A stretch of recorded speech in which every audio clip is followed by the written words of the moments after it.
विद्यार्थी मित्रांनो नमस्कार. आपण आपला chapter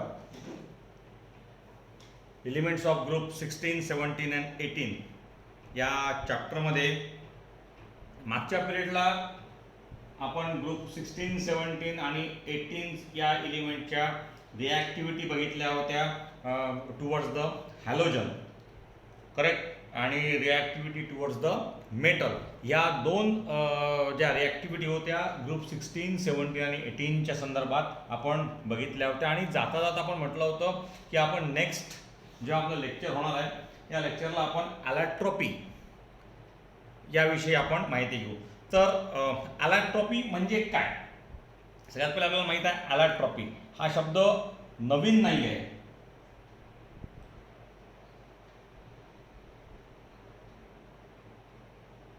Allotropy means same molecule having different structure. म्हणजे एक सारखाच नाही, मॉलिक्यूल तोच राहील, मात्र त्याचे जे स्ट्रक्चर असतील ते एकापेक्षा जास्त असतील.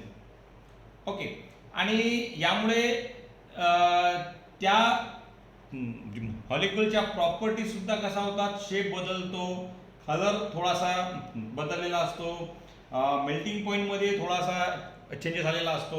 म्हणजे जेव्हा ॲलॅट्रोप चेंजेस होतात तेव्हा त्यांचा कलर, त्याच्यानंतर शेप, त्यानंतर मेल्टिंग पॉईंट अथवा बॉइलिंग पॉईंट, डेन्सिटी, त्यानंतर सोल्युबिलिटी,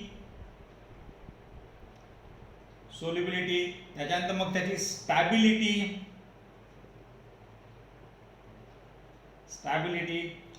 स्ट्रक्चर, त्याच्यानंतर त्याच्या method of preparation,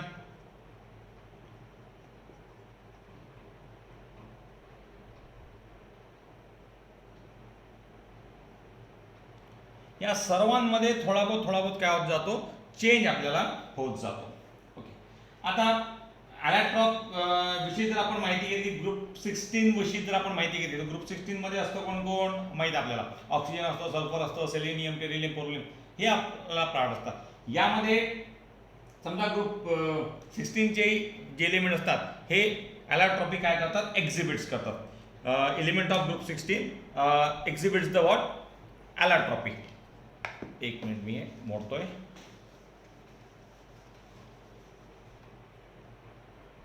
Element of group 16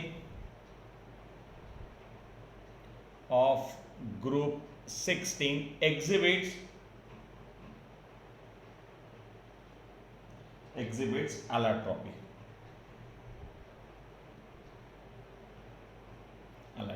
म्हणजे ग्रुप 16 च्या एलिमेंट्स मध्ये आपल्याला ॲलॅट्रोपी दिसते. ओके, ओझोनला सॉरी म्हणजे ओझोन म्हटल्यापेक्षा ओझोन त्याची ॲलॅट्रोपी आहे. ऑक्सिजन पहिला मेंबर त्याचा कोण आहे, ऑक्सिजन. ओके, ऑक्सिजनला 2 ॲलॅट्रोपीज आहेत.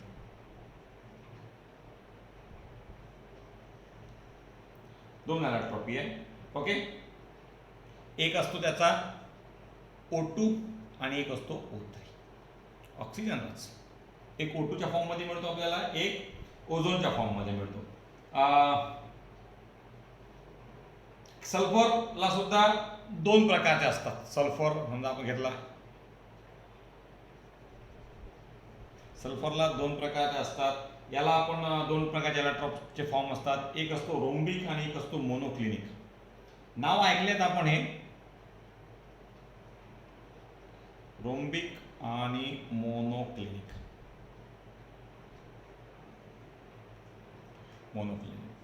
Rhombic and monoclinic. Okay, rhombic sulphur actually acid असतात, दोन्हीमध्ये S8 याच्यातही असतं ॲसिड, कारण मॉलिक्यूल सेम असणार, ॲसिडचा असणार आहे. पण यामध्ये तो जो स्ट्रक्चर असतो त्याला आपण रिंग स्ट्रक्चर असं म्हणतो. रिंग स्ट्रक्चर ऑब्लिक आपण याला क्राउन स्ट्रक्चर असं म्हणतो. क्राउन स्ट्रक्चर, आणि याला आपण चेअर स्ट्रक्चर म्हणतो.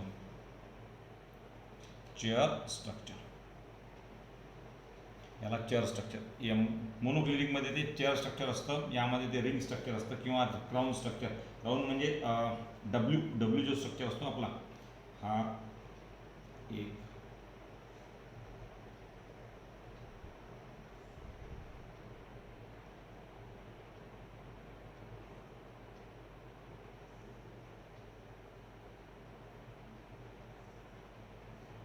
इथे एक सल्फर असेल, इथे एक सल्फर असेल, त्याच्यानंतर इथे एक सल्फर असतो, 3, इथे एक सल्फर असेल, 4, इथे एक सल्फर असेल, 5, इथे एक सल्फर असेल, 6, इथे एक सल्फर असेल, 7 आणि इथे एक सल्फर असेल. या प्रकारचं एक जे स्ट्रक्चर असतं ते आपल्याला मिळतं. त्याचप्रमाणे एक चेअर स्ट्रक्चर असतं.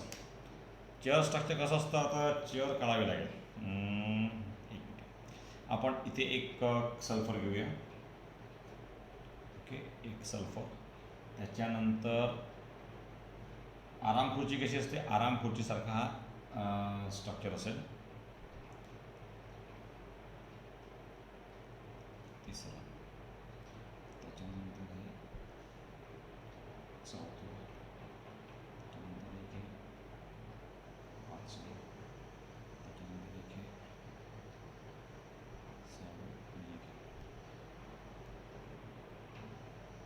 S6. यामध्ये आपण S6चा स्ट्रक्चर असतं आणि सल्फरच असतो आणि इथे S8चं. असे एक चेअर टाईपचं हे थोडंसं अधिक निमूर्त जर झालं तर अधिक छान ते स्ट्रक्चर वाटतं. तर ते एकदम ते प्लेन वाटतं आहे साधारणतः समजा एक असं आहे, त्याच्यानंतर हे असं आहे, त्याच्यानंतर हे असं आहे, त्याच्यानंतर हे असं आहे, त्याच्यानंतर हे असं आहे आणि हे असं आहे. या प्रकारचं ते एक स्ट्रक्चर जे असतं ते आपल्याला मिळतं. याला आपण चेअर स्ट्रक्चर म्हणजे ज्याप्रमाणे आराम खुर्ची असते, आराम खुर्चीसारखं हे स्ट्रक्चर आपल्याला मिळतं. आणि या प्रकारचे ग्रुप 16ला आपल्याला हे सगळे मिळतात. ज्याप्रमाणे ऑक्सिजनला 2 मिळाले, सल्फरला आपण 2 घेतो, थेरिलियमला सुद्धा काय मिळतात, 2 मिळतात एक स्ट्रक्चर. आणि एक असतं त्याचं क्रिस्टलाइन फॉर्ममध्ये असतं आणि एक ते ॲमॉर्फसच्या आपल्या फॉर्ममध्ये आपल्याला टेरिलियमचे ॲलॅट्रॉप्स आपल्याला मिळतात. पोलोनियम सुद्धा 2 प्रकारचे ॲलॅट्रॉप सुद्धा आपल्याला दाखवतो. एक असतो अल्फा आणि एक असतो बीटा आणि दोन्ही सुद्धा हे कसे असतात, मेटॅलिक आपल्याला पाठवतात. म्हणजे साधारणतः ग्रुप 16च्या सर्वच जे एलिमेंट्स आहेत, ऑक्सिजन, सल्फर, सेलिनियम, टेरिलियम, त्याच्यानंतर पोलोनियम, 5ही एलिमेंट्स आपल्या ॲलॅट्रॉप्स दाखवतात. 2-2 ॲलॅट्रॉप्स दाखवतात. सेलिनियम मेटॅलिक असतं, एक त्याचं ग्रे आणि एक असतं नॉन मेटॅलिक जे रेड रंगाचं असतं. म्हणजे ऑक्सिजन आपण जसं म्हटलं, ऑक्सिजन आपल्याला 2 ॲलॅट्रॉप्स दाखवतं, एक असतो O2, एक असतो O3.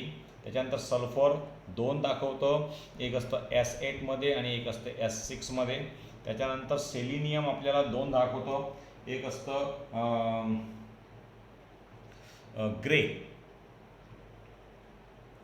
ग्रे जे असतं ते मेटॅलिक असतं आणि दुसरं असतं रेड, ते नॉन मेटॅलिक असतं, नॉन मेटॅलिक. आणि त्याचप्रमाणे टेरिलियमसुद्धा 2 दाखवतं, एक असतं त्याचा क्रिस्टलाइन पार्ट, एक त्याचा फॉर्म क्रिस्टलाइन असतो आणि दुसरा आपला ॲमॉर्फस.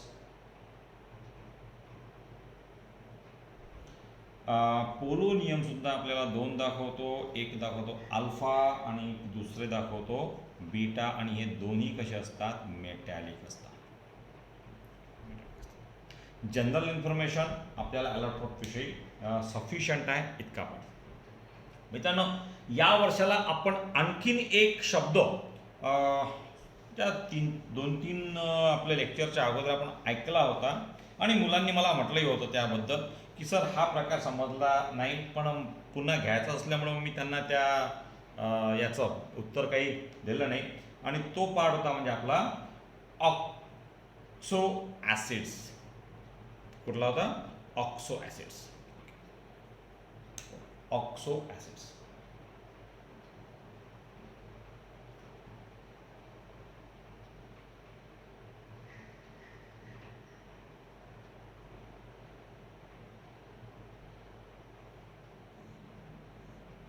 Oxo acids.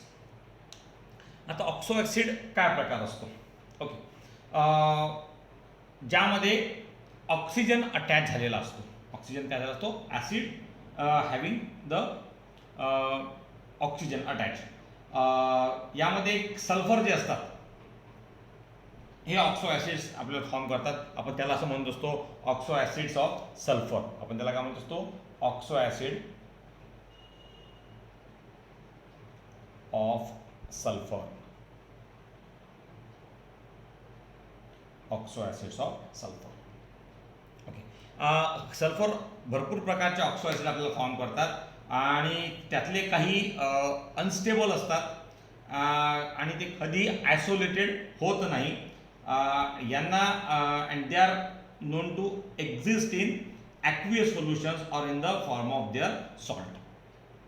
Okay, they form what? Number of oxo acids.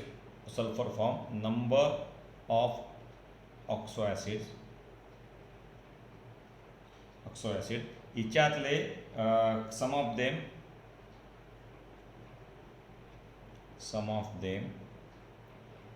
are unstable and cannot be isolated.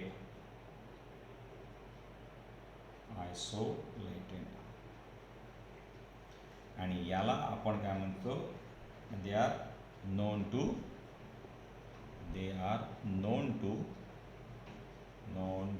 to exist in aqueous solution or in the form of their salt.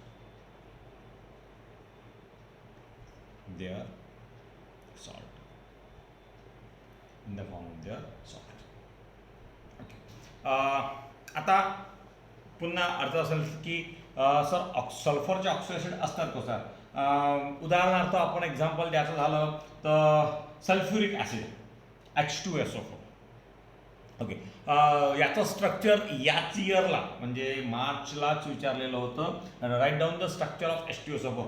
आणि मित्रांनो, maximum लोकांनी H2SO4चं structure लिहिताच आलं नाही, कारण आपण रायटिंगची जी प्रॅक्टिस आहे ती आपण करत नाही. ऑक्सो ॲसिड्समध्ये म्हणजे आपल्या सल्फरच्या ऑक्सो ॲसिडमध्ये सल्फ्युरिक ॲसिड हे सुद्धा काय येत असतं. मी एक हे मोडतोय आणि याच्या ऑक्सो ॲसिडच्या काही आपण नावं घेऊ आणि त्याचे आपण स्ट्रक्चर हे सुद्धा आपण काढूया. एक सल्फ्युरिक ॲसिड, एक्झाम्पल त्याचं कसं असणार आहे? Sulphuric acid.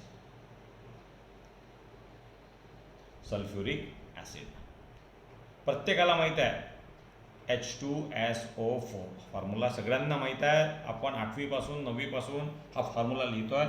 पण याचं स्ट्रक्चर लिहायचं काम पडलं तर आपला घोड हा होत असतो. एकदम सिंपल स्ट्रक्चर आहे मित्रांनो, एकदम सिंपल. सल्फर हा सेंटरमध्ये घ्यायचा. ओके, H2SO4 डेफिनेटली हे दोन हायड्रोजन जे आहे ते कुठल्या ना कुठल्या तरी एखाद्या ऑक्सिजन सोबत आपल्याला लागतील. सरळ एक OH लिहायचा, दुसरा एक OH आणखीन लिहायचा. 2 H झाले, 2 O झाले. आता 2 ऑक्सिजन राहिलेत. सरळ सरळ डबल बॉन्डमध्ये हे 2 ऑक्सिजन इथे लिहून टाकायचे.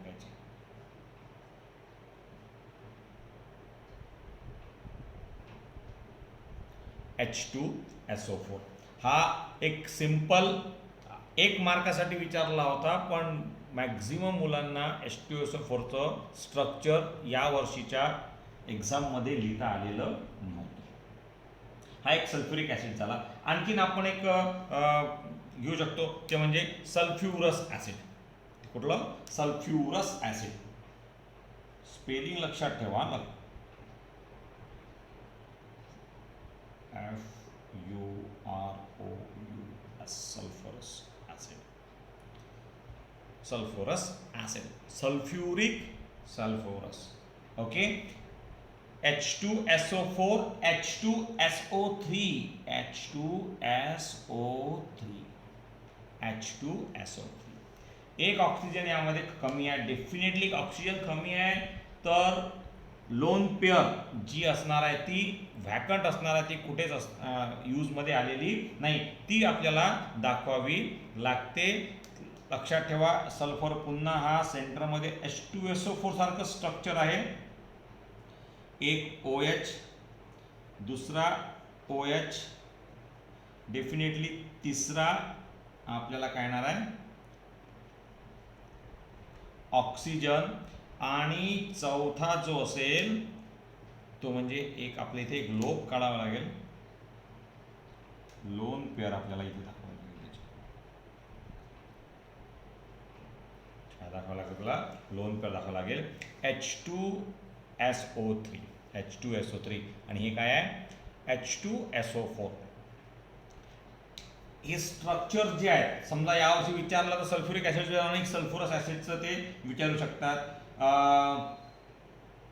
आणखीन एक असतं ते म्हणजे डायसल्फ्युरिक ॲसिड्स. एक आणखीन एक पार्ट असतो डायसल्फ्युरिक ॲसिड, किंवा या पायरोसल्फ्युरिक ॲसिड असं सुद्धा म्हणतात. मित्रांनो हे लिहून घ्या. आपल्या पुस्तकात पण आहेत हे स्ट्रक्चर काढलेले. मी पण सुद्धा इथे काढलेले आहेत. तुम्ही तुमच्या नोट्समध्ये लिहून घ्या. आणखीन आपण एक एक्झाम्पल घेऊ या ऑक्सो ॲसिडचं. सल्फ्युरिक म्हणजे सल्फरच्या ऑक्सो ॲसिडचं आपण आणखीन एक एक्झाम्पल घेऊया. ते म्हणजे डायसल्फ्युरिक ॲसिड. ते म्हणजे कुठलं? Disulphuric acid. डायसल्फ्युरिक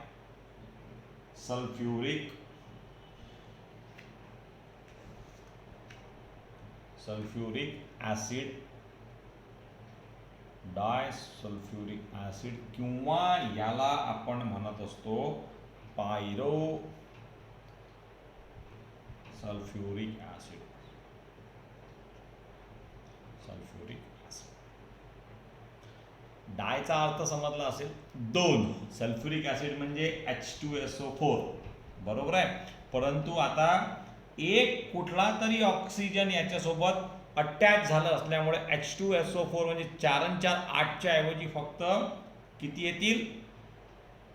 7च ऑक्सिजन येतील. त्यामुळे याचा फॉर्म्युला असतो H2S2O7. H2S2O7. अतिशय महत्त्वाचा हा पार्ट. एक सल्फर, बरोबर आहे, याच्यासोबत एक ऑक्सिजन, ऑब्वियसली एक OH. ओके. दुसरा ऑक्सिजन, ओके. दुसरा एक सल्फर घेतला आपण. दुसरा सल्फर घेतला. या सल्फरला OH. Okay.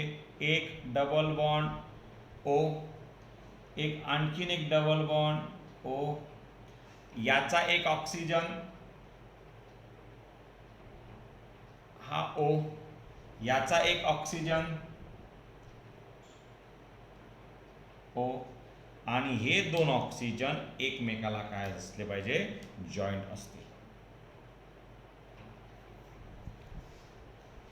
H2S2O7. 1 2 3 4 5 6 and 7. This is nothing but H2S2O7. H2S2O7. Clear? So these are some oxo acids of sulfur. एक्झाममध्ये याचे स्ट्रक्चर जे असतात, या ॲसिडचे स्ट्रक्चर जे असतात हे आपल्याला विचारल्या जातात. काही मी इथे लिहून दिलेल्या पुस्तकामध्ये आणखीन 2-3 दिलेले आहेत. मला असं वाटतं एक थायोसल्फ्युरिक ॲसिडचं सुद्धा आपल्याला एक स्ट्रक्चर दिला आहे जो H2SO3 असा असतो. आणि प्रत्येक वेळेस हे वेगळ्या वेगळ्या प्रकारचं आपल्याला विचारलं जातं. परॉक्सी मोनोसल्फ्युरिक ॲसिड असा पण असतो, परॉक्सी डायसल्फ्युरिक ॲसिड हा सुद्धा असतो. त्यामुळे ग्रुप 16 मध्ये ऑक्सो ॲसिड जे असतात हे आपल्याला सल्फरच्या माध्यमात हे मॅक्झिमम आपल्याला मिळत असतात. ग्रुप 70 मध्ये सुद्धा आपल्याला मिळतात. त्याला आपण ऑक्सो ॲसिड्स ऑफ हॅलोजन असं म्हणतो. Oxo acid of halogen. बुक्समध्ये ऑक्सो ॲसिड्स ऑफ सल्फरचे आणखीन 2-3 उदाहरणं आपल्याला दिलेली आहेत. बुक्समध्ये एकदा थोडंसं जेव्हा आपण रेफर करतो तेव्हा हे सर्व जे ॲसिडचे जे स्ट्रक्चर्स आहेत हे आपल्या बुकमध्ये तुम्ही पहिले कुठेतरी लिहून ठेवा, जेणेकरून याचा अभ्यास एक्झामच्या वेळेस आपल्याला पटकन करता येऊ शकेल. ओके, आता ऑक्सो ॲसिड्स ऑफ हॅलोजन आपण घेऊया. म्हणजे ग्रुप 16चे झाले. आता आपण ग्रुप 17चे आपण बघूयात. ग्रुप 17 आपला कशाचा असतो? हॅलोजनचा असतो. त्यामुळे आपण म्हणू शकतो oxo acids of halogens. Halogen सुद्धा डिफरंट प्रकारचे ऑक्सो ॲसिड जे असतात ते फॉर्म करतो. फक्त आणि only 4 oxo acids have been isolated in the pure form. त्याच्यातले फक्त 4च असे असतात जे प्युअर फॉर्ममध्ये असतात. आणि तो म्हणजे हायपोफ्लोरेस ॲसिड प्युअर फॉर्ममध्ये असणारे. ओके, ओनली 4 ऑक्सो ॲसिड्स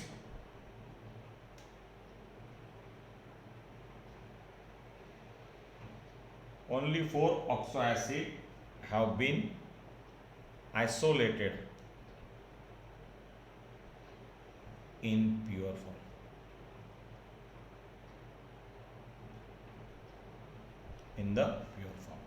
कुठले असतात ते ऑक्सो ॲसिड्स?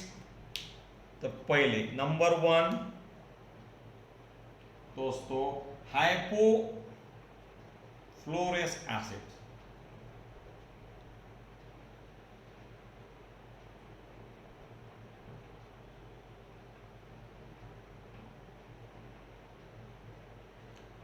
त्याचा फॉर्म्युला असतो HOF.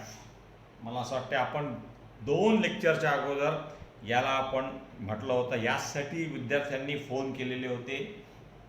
दुसरा, विद्यार्थ्यांना म्हणणं असं होतं की सर आम्ही हे कधी ऐकलेच नाहीत नावं. तर म्हणजे त्या मॅसेजेसमध्ये असंच काहीतरी होतं. Perchloric acid,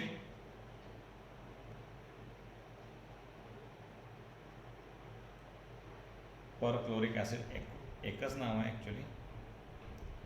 perchloric acid formula असतो HClO4. Perchloric acid. Iodic acid,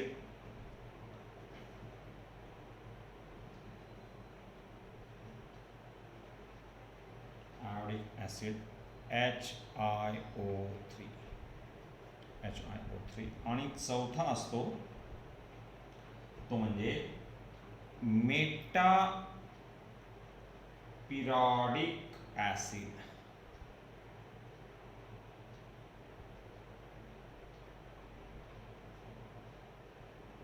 मेटापिरॉडिक acid H2IO6. आता या सर्व पार्टमध्ये हायपोफ्लोरेस ॲसिड असो, परक्लोरिक ॲसिड असो, आयोडिक ॲसिड असो किंवा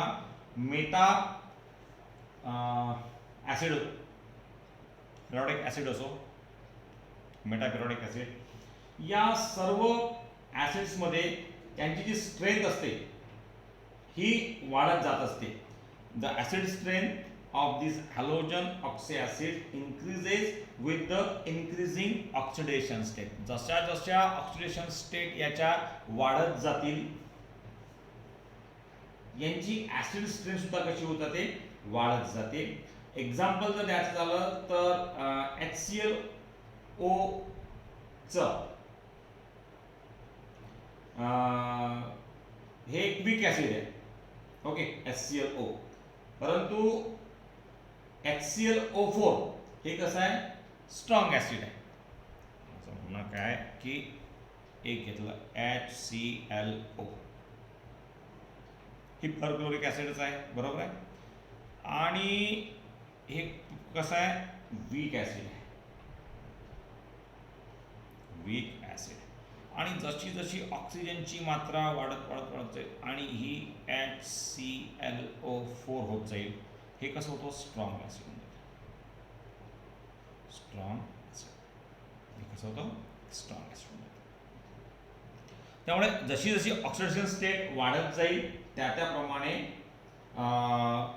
याच्या ऍसिडची जी स्ट्रेंथ असते ही सुद्धा कशी होते, वाढत वाढत जात असते. ओके, क्लोरीनचे जर आपण ऑक्सी ऍसिड जर बघितले तर समजा पहिला आपण जर घेतला, एक मिनिट मी हे पहिले मोडतो.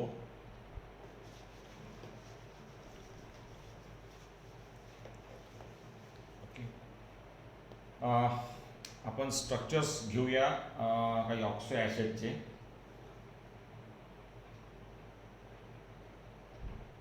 Structure of oxo acid of chlorine,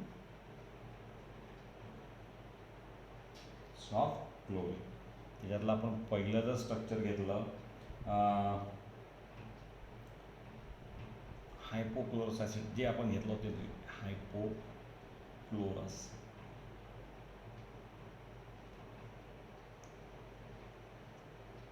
acid.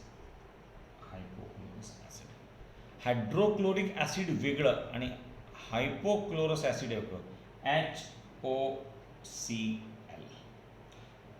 मुलं हा O जो आहे हा विसरून जातात आणि HCl, कारण नेहमी आपण हायड्रोक्लोरिक ऍसिडच्या फार संपर्कात असतो.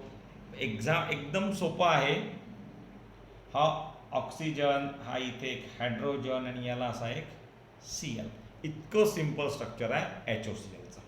ज्याप्रमाणे स्पेलिंग आहे, फक्त त्याला थोडं बेंड करून टाका आणि याचं आपण स्ट्रक्चर लिहू शकतो.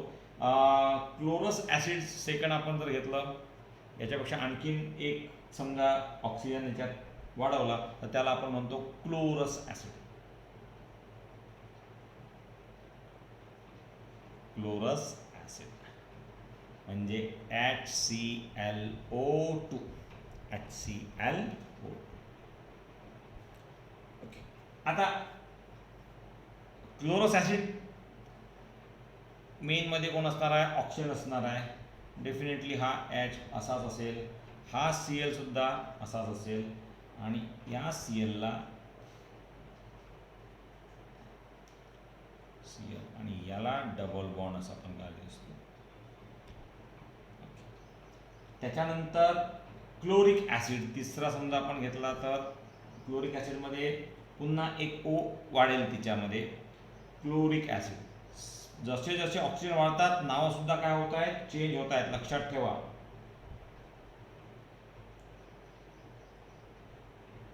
Chloric acid HClO3. पुन्हा सेम, हा ऑक्सिजन, हा हायड्रोजन, याला Cl लावला, या Cl ला बिचारायला इथे पुन्हा एक 2 ऑक्सिजन सोबत याला जॉईन. ओके, आणि त्याच्यानंतरचा चौथा असतो तो म्हणजे perchloric acid. Perchloric acid,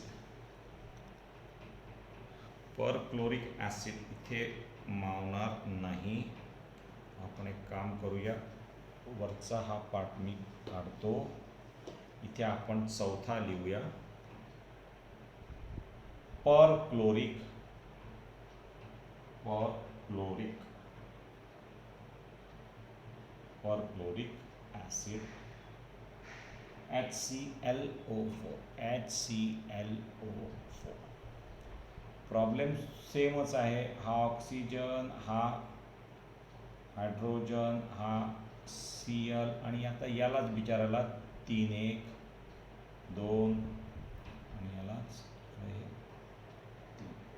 straight करायचं म्हणजे थोडंसं जॉमेट्री पण सेम. ओके, परत ज्याप्रमाणे ऑक्सिजनच्या जसं इथे काय झालं आहे, प्रत्येक वेळेला ऑक्सिडेशन स्टेट काय झाली, वाढत गेलेली आहे आणि वाढत असल्यामुळे याचं ॲसिडिक नेचर सुद्धा काय होतं, हे वाढत जाते. त्याच्यानंतर आपल्याला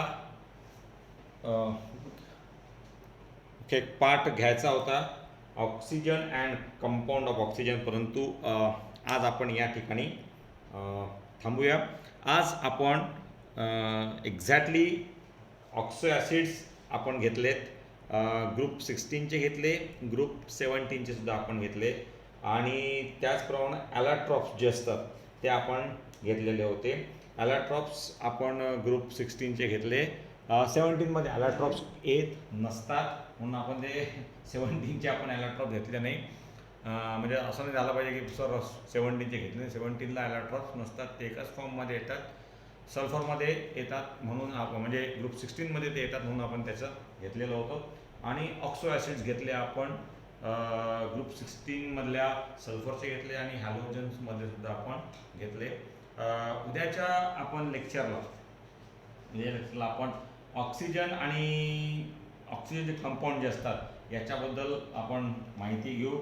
त्यांच्या लॅबॉरेटरी प्रिपरेशन्स असतात कशा, इलेक्ट्रोलिसिस काय असतं, त्याच्यानंतर इंडस्ट्रियल त्याच्या मेथड्स काय असतात बनवण्याच्या, लॅबॉरेटरी मेथड्स आणि इंडस्ट्रियल मेथड, त्याच्या फिजिकल प्रॉपर्टीज काय असतात आणि केमिकल प्रॉपर्टीज काय असतात, याबद्दलची आपण माहिती उद्याच्या लेक्चरला आपण घेणार आहोत. जमल्यास आपण सिम्पल ऑक्साईड्सबद्दल थोडीशी एक माहिती उद्याच्या लेक्चरला झालंच आपलं तर आपण घेऊया. तोपर्यंत thank you very much. Have a nice day.